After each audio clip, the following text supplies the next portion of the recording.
everybody, it's Vivian. It's some Tao time.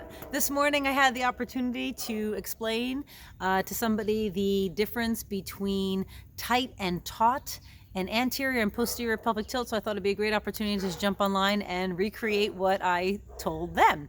So in order to do that with me today, I just have a handy dandy rubber band to illustrate. It is my produce rubber band that I save, and it turned out to be a great little tool just to show you the deal with posterior and anterior pelvic tilt. So anterior pelvic tilt would look something, this is the anterior side of your body, would look like your butt sticking back and out.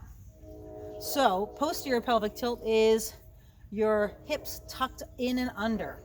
So the major muscle groups that are affected by anterior and posterior pelvic tilt in general are your quadriceps and your hamstrings. So this is where people might feel like, oh, I feel tight here.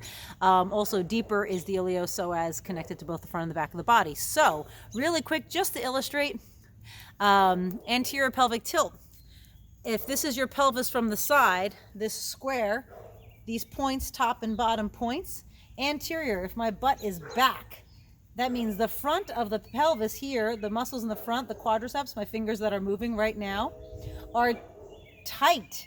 And you might feel tension, or what you think is, oh, I have tight back and hamstrings. But actually, what you do have is most likely tight quadris lumborum, QLs. That's why we work in the back so much, okay?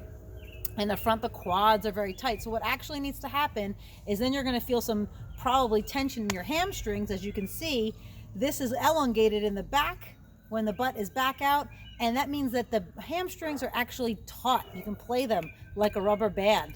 But what actually needs to happen is you need to strengthen your hamstrings so you can help re-elongate and stretch those quads, and we end up in a square again. Okay? So if it's tight and contracted in the front, the back is going to be long with the butt out. And so as soon as we help to strengthen the hamstrings and loosen the quads, you're going to reset the pelvis into that square.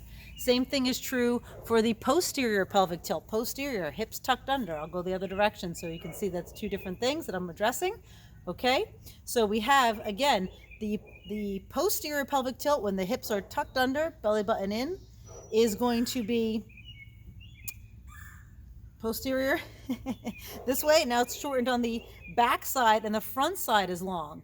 So now we need to strengthen the front side of the body here, because now the front side would be taut, okay? And as we strengthen the front side, this shortens and that elongates, and we square up the hips again.